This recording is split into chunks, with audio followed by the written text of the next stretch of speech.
बहुधा तिला हे कळलं असावं मी तिथे का गेलो ते. आमच्या साहेबांमध्ये फार मोठा बदल झालाय. त्यांना नमतं कधी आणि कुठं घ्यायचं हे बरोबर कळतं. या माणसाच्या नजरेला नजर देण्याची कोणाची ताकद नाही. तो माणूस आपल्याकडे खाऊ का गिळू या नजरेनं बघत होता. काही चूक केली तर लगेच तेव्हा पुढे जायचं आणि माफी मागायची. या सगळ्यात माझी काही मदत होऊ शकते का? तुझी नाही पण जानकीची मदत होऊ शकते. मला तुला भेटायचं आहे. एका देवीनं तिच्या भक्ताच्या अंतर्मनाचा आवाज ऐकलाय आज.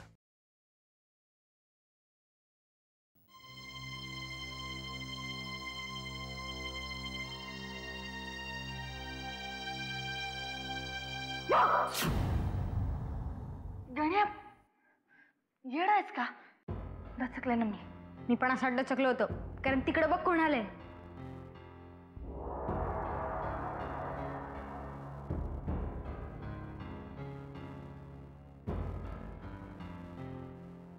आई तू अचानकच आलीस. तू अचानक कुठं बी जाऊ येऊ शकतेस तर मी इथं अचानक आली तर तुला काय एवढं नवल वाटलं? गण्या पाहतोयस काय? आईच्या त्यातलं सामानात नेऊन ठेवता. मी नाही जाणार. गण्या जातो.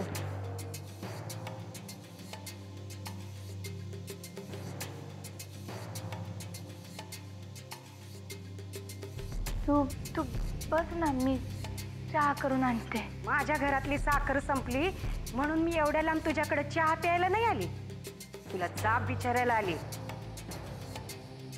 अगं अजूनही तेच डोक्यात धरून बसलीस का?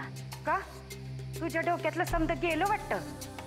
तू चहा राहू दे बाजूला, इथं माझ्या समोर बस आणि मला समज खरं खरं काय ती सांग.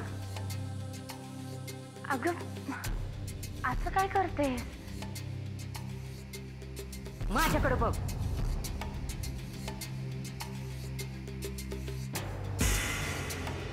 साहेब, मुख्यमंत्री साहेबांनी आपल्याला भेटीसाठी पुन्हा एकदा वेळ दिली. ते तर व्हायचंच होतं वाकणेस. पण साहेब, पाथरकरांनाही साहेब भेटले अशी बातमी आहे. फक्त भेटलेत ना, मंत्रिपदाची शपथ नाही दिली त्यांनी. तसं नाही साहेब, पाथरकरांची जोरदार तयारी चालू आहे. तसं असेल तर अजून मजा येईल या शर्यतीत वाकणेस. त्यांची फक्त सगळी कुंडली मिळवा तुम्ही. मागच्याच वेळेला आपण सगळी माहिती काढली साहेब. नाही वाकणेस, मागच्या वेळी त्यांच्या कुंडलीतल्या अनुकूल ग्रहांचीच स्थिती कळली आपल्याला. वक्री असलेल्या ग्रहांची माहिती मिळवा. राजकारणातल्या सुरुवातीच्या काळामध्ये प्रत्येक राजकारणी मोठा होण्याच्या नादात काही ना काही चूक करतोच. खोदून खोदून त्या चुका शोधा. ठीक आहे साहेब, कळवतो. मी मुख्यमंत्र्यांना भेटायच्या आत शोधा म्हणजे झालं. हो साहेब, चिंता करू नका, काम होईल. येतो. वाकणीस. हो साहेब. आत्याबाईंचा फोन आला होता, तुम्हाला विचारत होते. हो, मी सुद्धा त्यांना फोन ट्राय करत होतो. का? काही नाही, असंच. येतो.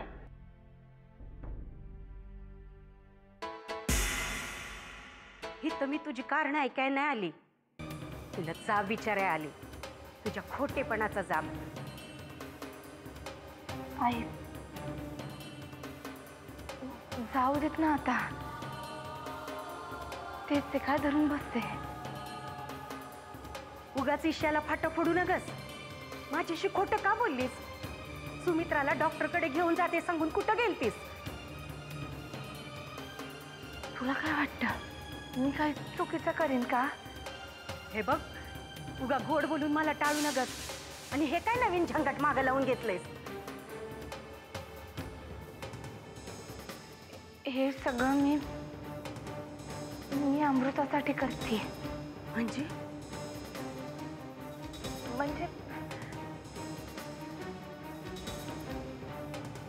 गोव्याला असताना पाण्यात खेळताना अमृता बुडता बुडता वाचली. घरात कोणाला त्याचं काहीच नाही. म्हणून मी जाऊन तुला भेटून आले. अगं पण हे समजा तुझ्यात आलं कुठून? मला नाही माहिती. मला जावंसं वाटलं म्हणून मी गेले. अगं पण पुढं काय वाढून ठेवलं त्याचा तरी जरा विचार कर की. त्या दिवशी गोव्यावरून वेळेवर पोचली नसतीस तर?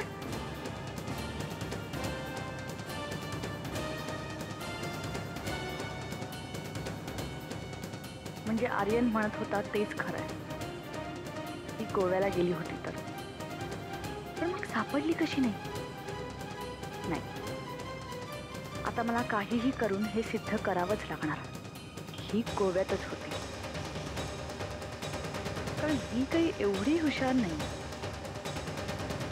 काहीतरी चूक हिने नक्कीच केली असणार.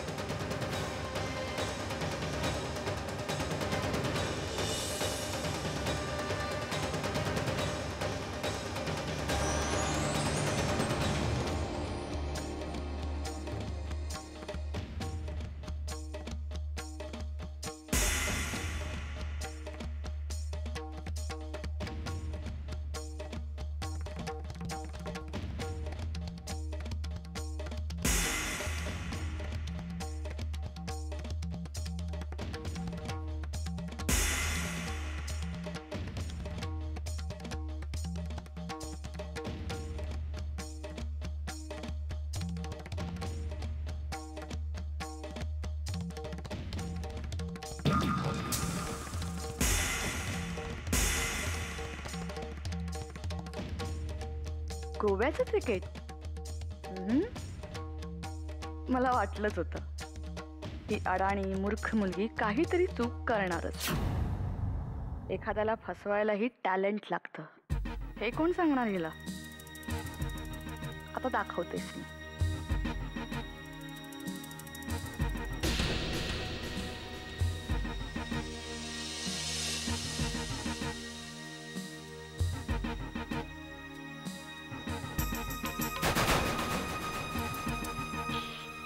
आली, तू इथे काय करतेस? मी ते डोंट माइंड, पण हा प्रश्न मी तुला विचारला पाहिजे. तू इथे काय करते? हे बघ आली, मी तुला या आधी आय नो. माझं भाऊजींकडे काम होतं म्हणून आले होते, कळलं?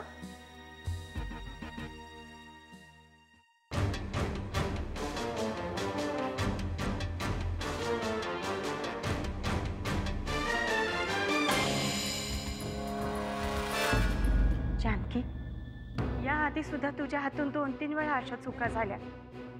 अगं पांडुरंगाची कृपा म्हणून प्रत्येक वेळी तो तुझ्या मागं उभं राहिला. पण असं आणखीन किती वेळा? आई, मला बाकी काही माहिती नाही. मला फक्त एवढंच कळतं की या घरातल्या प्रत्येकाचं दुःख माझं दुःख आहे. अगं पण या घराशी तुझं नातं आहे ते नरसीरावांमुळं, आणि त्यांच्याशीच तू असं खोटं बोलायला लागलीस तर?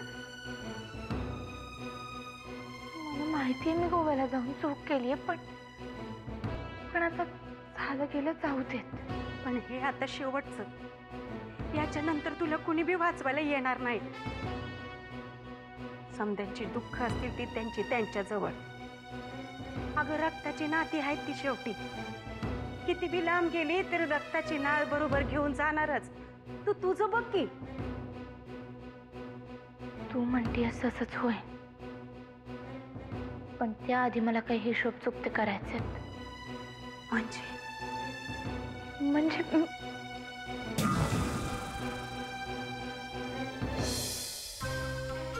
मला एक काम आहे, मी आलेच. अगं पण तुला नरसिंहरावांबरोबर देवळात जायचंय ना? 5 मिनिटांचं काम आहे.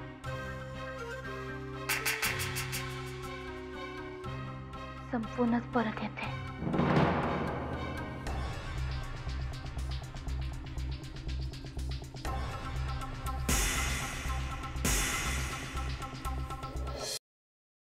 वामनराव, कोर्टातून आलात वाटतं. नाही, अलीकडे बऱ्याचशा केसेस कोर्टाच्या बाहेरच सेटल केल्या जातात वागणीस. मला वाटतं हे मी वेगळं तुम्हाला सांगायला नको. बोला बोला, काही बोलायचंय का? वामनराव, साहेब काल अचानक रमावतीला गेले.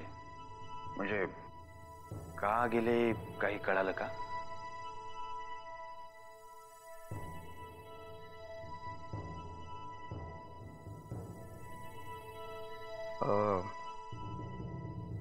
जानकीला भेटायला गेला असेल. त्याला एक निनावी फोन आला होता म्हणे. अहिल्याकडनं कळलं मला. मला जे कारण माहितीये ते जर असेल तर जाण्याआधी साहेबांनी थोडा विचार करायला पाहिजे होता.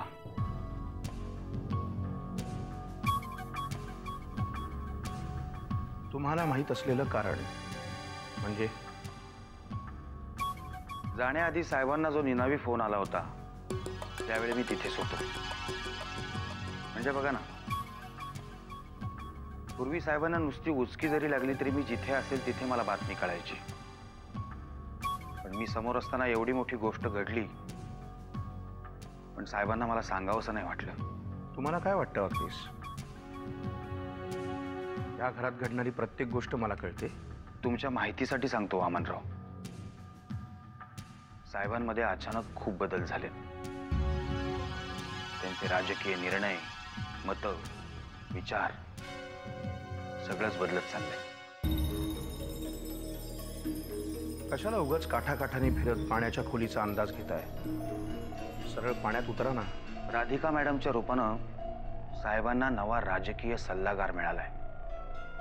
हे सगळे नवे निर्णय त्यांच्याच डोक्यातनं बाहेर पडले. म्हणजे इतकी दिवस जी भीती माझ्या मनात होती त्याची जाणीव तुम्हालाही झाली आहे तर? तशी उशिराच झाली म्हणा, पण कॅन्सर फर्स्ट स्टेजला असतानाच त्याच्यावर इलाज केलेला बरा. वाकनीस, तुम्ही माझ्याकडनं काही अपेक्षा ठेवत असाल तर ते चुकीचं आहे. कारण अलीकडे मी आणि दादा एकाच छताखाली राहतो, एवढंच काय ते साम्य आहे. बाकी असा आमचा एकमेकांशी विशेष संबंध नाही उरला. आत्याबाईंनंतर मी फक्त तुमच्याकडूनच अपेक्षा ठेवू शकतो. I am sorry. मला नाही वाटत त्या अपेक्षा मी पूर्ण करू शकेन.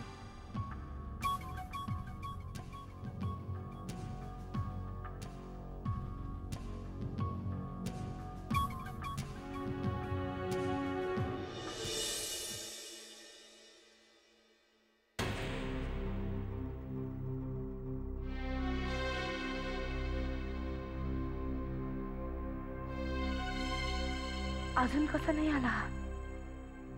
फोन करून पाहू का?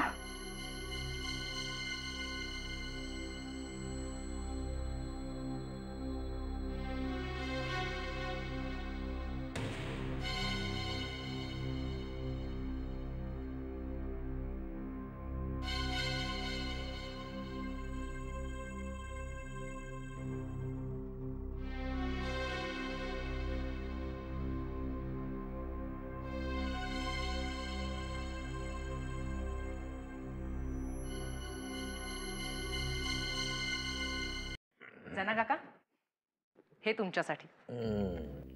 आणि हा अंबाबाईचा प्रसाद. हे अंबे. मामा, हे तुमच्यासाठी. थँक्यू. आणि हा प्रसाद. काय व्यवस्थित पार पडलं का दर्शन? हो, अगदी छान झालं. खरं म्हणजे ना, तुम्ही फोन केलात ना तेव्हा थेट दर्शनाची सोय झाली होती, पण आम्ही दोघांनी रांगेत उभं राहूनच दर्शन घेतलं. हे मला आवडतं. अरे, देवाच्या दारात सगळेच सारखे असतात आणि असलेच पाहिजेत. मला एक कळत नाही, आर्थिक परिस्थितीच्या जोरावर किंवा राजकीय रुबाबावर तुम्ही देवाला वेठीस का धरता? पंढरपुरात ना, जेव्हा 400 किलोमीटर चालून आलेल्या वारकऱ्यांना हे AC गाडीतनं उतरणारे मंत्री धक्के मारून पुढे जातात ना, तेव्हा माझी तर तळ पायाची आग मस्तकात जाते. वा युगनंदर देवी, आता तुम्ही निवृत्त व्हा राजकारणातून. पण आता हिनं जे भाषण दिलंय ते जर भाषण हिनं जाहीर सभेत दिलं ना तर कमीत कमी 2-3 आमदार तरी नक्कीच निवडून येतील. नक्कीच. मी स्वयंपाकाची तयारी झाली का ते बघून येते. बरं, मला सांग, तू मी सांगितलं होतं त्या विषयावर जानकीशी बोललीस? नाही, अजून नाही बोलले, पण मी करते तिला फोन. युगंधरे, का उगाच तिला आपल्या भांडणात खिसतीस? तसं नाही काका, मी बोलल्याने जर परिस्थिती बदलणार असेल तर मी नक्कीच बोलेन. आणि तसं पाहिलं तर मीच बोलायला हवं ना, कारण हा सगळा वाद माझ्यामुळेच सुरू झालाय. वा पोरी वा, काळी जिंकलंस तू माझं. आता खऱ्या अर्थानं तू सरताबींची सून वाटायला लागलीस.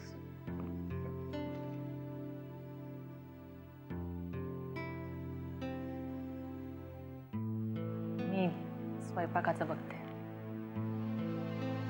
अमृता,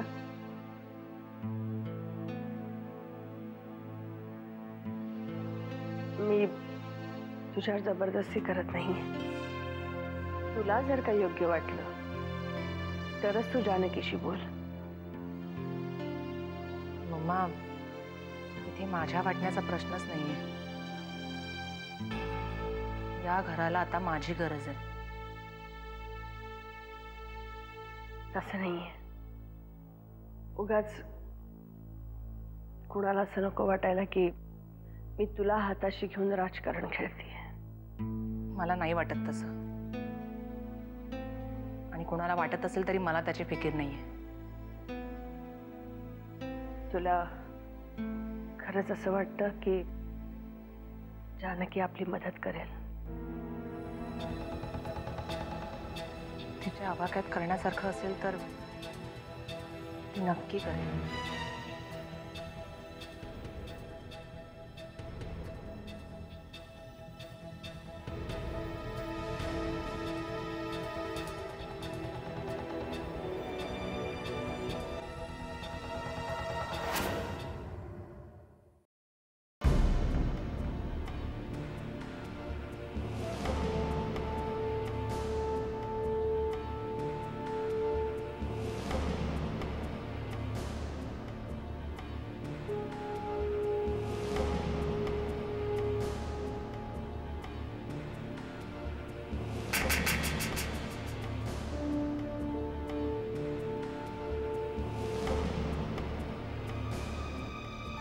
वहिनी नमस्कार.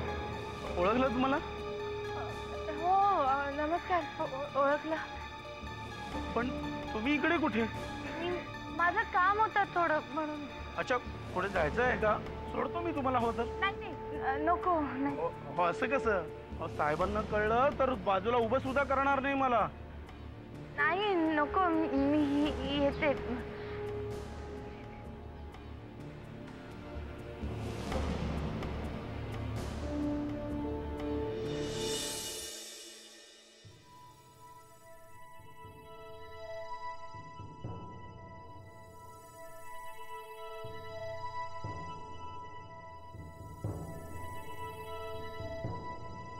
जानकी,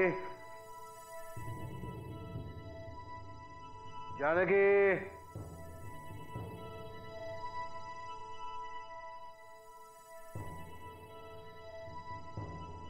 करे गणेश, जानकी कुठे गेली? माहित नाही, बाहेर गेली मग अशी. बाहेर म्हणजे देवळात तर नाही ना गेली? नाही, घाईत होती.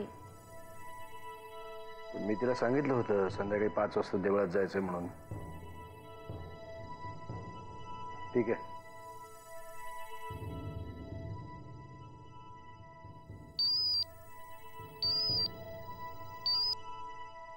हॅलो. किल्लेदार साहेब, तुमची बायको तुम्हाला हातोहात फसवते आणि तुम्ही रोज फसले जाताय. हे बघा बाई, तुम्ही ज्या कोणी आहात ताबडतोब तुमचे धंदे थांबवा, नाहीतर तुम्ही बाई आहात हे विसरून जाईन मी. मागच्या वेळी बातमी दिली होती, पण तुमच्या बायकोने तुम्हाला वेड्यातच काढलं. माझ्या बायकोवर पूर्ण विश्वास आहे. विश्वास असता तर रमावतीला खात्री करून घ्यायला गेला नसतात. तिथे गेलो म्हणूनच खात्री झाली माझी. डोळ्यात धूळ फेकली तुमच्या, म्हणूनच म्हणते. मागच्या वेळी बातमी दिली होती, यावेळी पुरावा देते. तिची पर्स तपासा, गोव्याची तिकीट सापडतील त्यात. निदान ती पाहिल्यावर तरी मला धन्यवाद द्या म्हटलं.